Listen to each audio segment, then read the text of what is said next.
What's good? It's your boy Jay, that's me.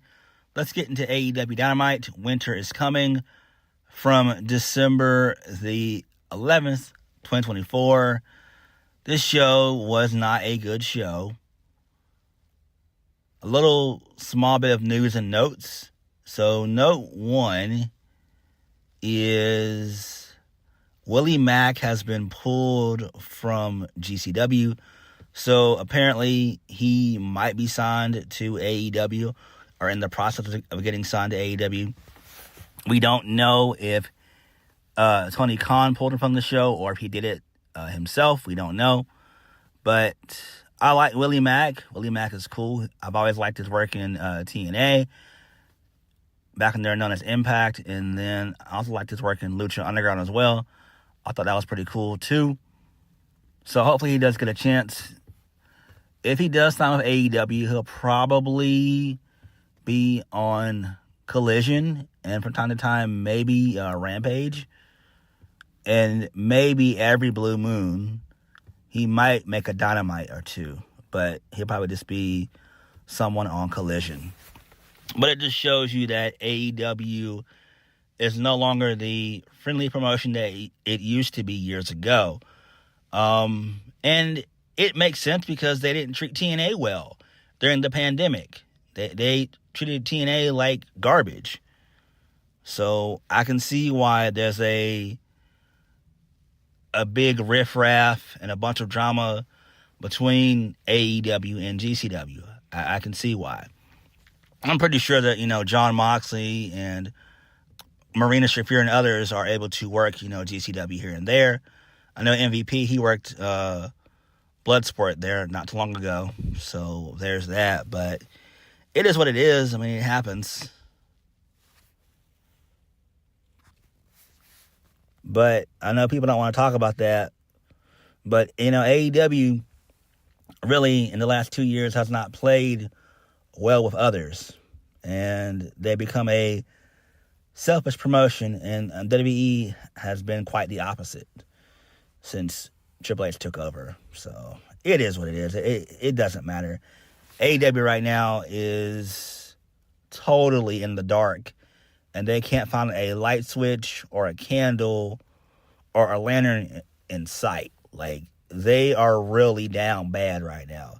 And they've been down bad basically all of 2024 and last year as well. So last year for AEW, it wasn't as bad as this year. This year for AEW has been horrendous. My bad. I almost said tremendous. It's been horrendous. But they had no one to blame but themselves, It's low ticket sales, no interesting storylines or anything like that. No one cares about this Death Riders takeover. No one cares about that at all. It's just the lame Continental Classic tournament. No one cares about that. I don't know, man. AEW really needs help. And hopefully they can turn things around in 2025, but we'll have to wait and see. But hopefully they can turn it around in 2025. Because 2024 has not been all too kind to one AEW. All right, that's enough news and notes. Let's go ahead and get into the show. So we kicked the show off with the first match of the night. Orange Cassidy and Jay White are defeated by Jon Moxley and Pac because Hangman Adam Page showed up and there was a massive brawl that ensued. So the Death Riders, they won via DQ. And so, like I said before, it was just a massive brawl to ensue. Who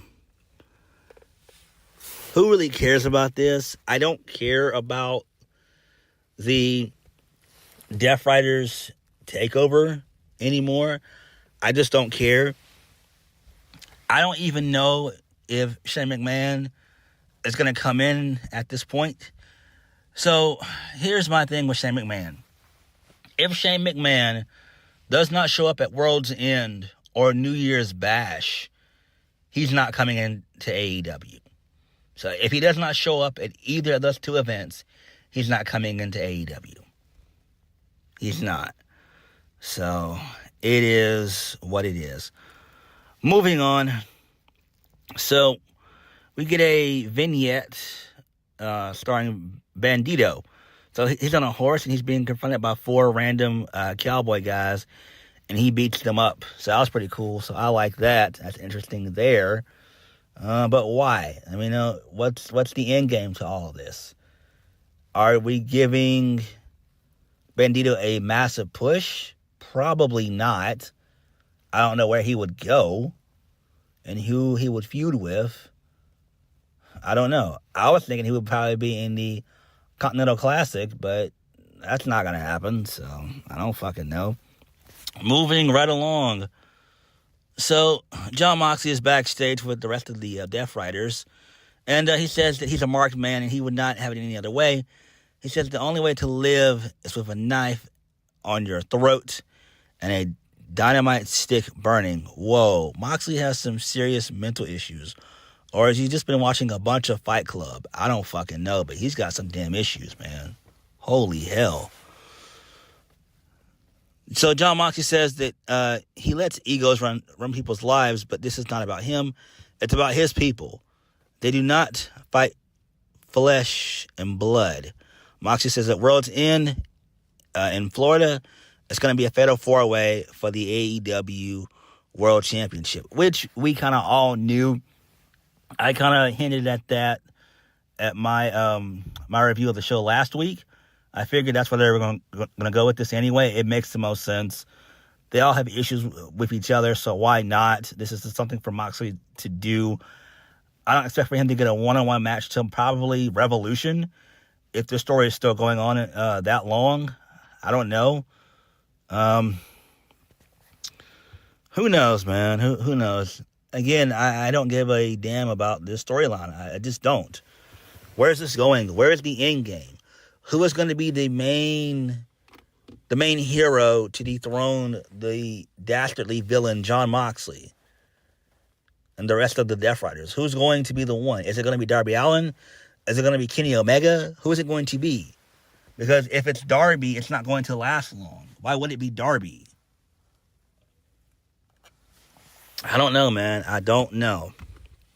It's just, I don't care about this shit anymore. Moving on. So Christian, he's out next. He's in the crowd, and he talks about, he tells everyone to shut up as he conducts his business. He says it's a better 4-way match for the world title at World's End, and he has a problem with every single person in that match. Jay White cost him the world title at Full Gear, and started Hangman Page. And Christian Cage says that Orange Cassidy is a little pissant who gets on his nerves, but his biggest problem is with Jon Moxley because he has what he wants. But Christian could be waiting on the other side. If he is, this time he won't miss. He'll send Jon Moxley back to rock bottom. Christian says he'll hear him telling him that he needs that drink, and he'll go back to rehab, which was great. I love that. Christian Cage says that he'll be the next AEW World Champion. So then Christian Cage proceeds to stand up, and he's about to leave. So Hook comes out, and they have a little fight scene in the balcony, in the press box. So that was pretty cool. But again, I'm still ready for Hook to leave AEW and go into NXT. That's where he needs to be.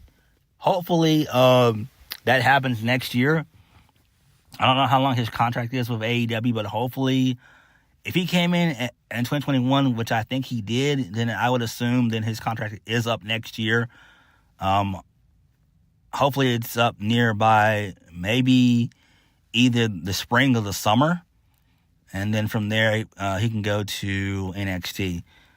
Because I think he would be better off in NXT than he would in AEW. Like, this has just been a total fucking disaster when it comes to Hook in AEW. I'm just being real.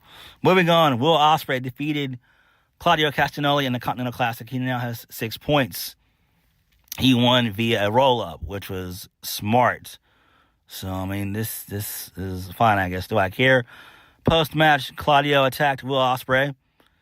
He was about to hit the the neutralizer, which he does. So Claudio attempts to go outside and grab a steel chair. So Darby runs down with a baseball bat, and he makes the save. So Darby then stares down Claudio through the crowd, and then he stares down Will Ospreay. So that should be cool because it's going to be Ospreay and Darby next week at Holiday Bash. So that should be interesting. That'll basically be the final AEW show of the year, television show of the year, basically, because we know the week of Christmas, I'm pretty sure that both AEW and WWE as well as TNA are just going to do the best of 2024. So that's probably what's going to happen for Christmas week. And then AEW will, obviously do World's End that Saturday. So that should be interesting. But this will probably be the main event next week. I hope so. But again, Darby seems to just be an afterthought. Jon Moxley's not even focused on Darby. For whatever reason, he's not. And Darby wants to win the Continental Classic. So, is he going to win? Probably not. No, moving on. So, Renee Paquette, she's backstage with Matt Cardona. Ugh. So, Matt Cardona tells her that it's great that he's back in AEW, where he belongs here. He says he's always ready. For the last 5 years, he's busted his ass to prevent himself, and now he has a match against Chris Jericho. He didn't challenge Brian Keith to a match at Rampage. Okay, speaking of Rampage, so Okada lost to Kyle Fletcher on Rampage, and people lost their shit. Guys, look, calm down. This isn't Okada from like 5-6 years ago. Okada's on his last leg. Like, calm down. And then number 2, they are pushing Kyle Fletcher. I wouldn't be shocked if Kyle Fletcher ends up winning the entire tournament. So they're probably going to end up pushing Kyle Fletcher. And the finals probably will be Will Ospreay versus Kyle Fletcher, too. With Kyle Fletcher, once again, going over Will Ospreay. It's common sense if you dumb fucks would just calm down and pay attention and use some simple logic and reason.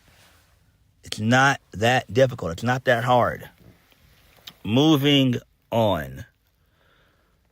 So, Adam Cole defeats Kyle O'Reilly. He's going to be facing MJF at World's End. MJF came out in the middle of the match, basically, to get involved, only to eat a super kick, and then this allowed for Adam Cole to roll up Kyle O'Reilly for the 1-2-3, and that was it. And MJF just showed up in that one segment. He got out in the car, out of his car in the middle of the show, and he showed up for this match. So it is what it is. So MJF just dips out. He leaves through the crowd. Adam Cole points to MJF, and then Adam Cole attempts to extend his hand to Kyle O'Reilly, but Kyle O'Reilly's not. He's like, nah, fuck this, and they're out. So that was it for Kyle O'Reilly. I don't know what they're doing with Kyle O'Reilly. I really don't care at this point. If he's going to turn heel, turn him heel. I don't give a fuck. I don't. And I don't care about Adam Cole and MJF. They're fighting over the Dynamite Diamond Ring. What the fuck? That is such a Dynamite match or a Collision match. Come on. Like, there's no real stakes here. This is so lame. Once this feud is over with, both guys need to move on to something different. I don't know what they're going to do, but both guys have to move on to something different. Moving on. So FTR, they're backstage. They cut a promo about what happened in North Carolina with Hurricane Helene earlier this year. And then they talked about the Death Riders and how they're going to be on Dynamite for the first show of the new year in 2025. So that's pretty cool, I guess.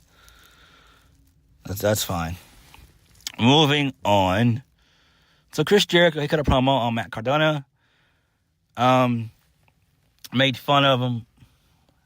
And I really don't care about this because why? It's Matt Cardona and it's Chris Jericho. I don't really care too much about Chris Jericho anymore. Not now. 5-10 years ago, absolutely. But right now, no. Jericho needs to retire. Moving on. Darby Allin, he had a backstage interview with Renee Paquette. No, my bad. He had a backstage interview with Tony Khan. He talked about the Continental Classic and how he needs to win it because he feels like it represents AEW, the passion of AEW. He says this is a company that let Sting go out on his own terms and how it gave him a second chance. And he gave Jon Moxley a second chance. Well, duh. Jon Moxley was going to always go to AEW, Darby. That was always in the plans. That was always there. He wasn't going to go to TNA at that time. Now, if AEW didn't exist, he probably would have more than likely went to New Japan and doing something in Mexico, something like that. But that's all he would have done. He never would have went to TNA. So, no. Like, what? But, I mean, this is a fine promo, but I'm so tired of, we love AEW. I don't give a fuck about that. No one cares that you love AEW. Like, that's what almost every babyface says now. Oh, I love AEW. I love AEW. It's like, dude, no one cares about AEW like that. Y'all shouldn't care about AEW like that. I don't care about, this Death Riders Takeover storyline. I just don't care about it. It's a waste of time. It's pathetic.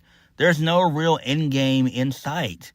Like, you mean to tell me that Darby's going to be the main one to dethrone Jon Moxley when Kenny Omega should be in that position? It's common sense. Like, I like Darby. I'm a fan of Darby, but Darby just screams transitional champion. He's literally somebody that you would put the title on for about a month to at best 3 months. Nothing more, nothing less. That's just it. I don't know, man. I don't fucking know with AEW anymore. I don't. Moving on. Ricochet defeats Brody King. He now has 3 points or something like that. I don't know. I don't really care. Ricochet got the win via a roll-up or whatever. Who gives a shit? Moving on. So Renee Paquette is backstage with Anna Jay and Mercedes Moné. Mercedes Moné tells Anna Jay that she's proud of her, and when she went to Japan to train, and she's only 26 years old. By that time, she was already when she was 26, she was a 5-time women's champion. And next week on Dynamite, she'll show her that she'll have a price to pay when you mess with Monet. And then Anna Jay tells her that she's going to listen to her. Anna Jay tells Mercedes that she's a living legend and she's aware that she's the underdog, but that's fine. She keeps on proving people wrong, and she tells Mercedes to underestimate her because that's all she needs is 3 seconds to shock the world and become the new TBS champion, and then that was it. I don't understand any of this. I don't care about this.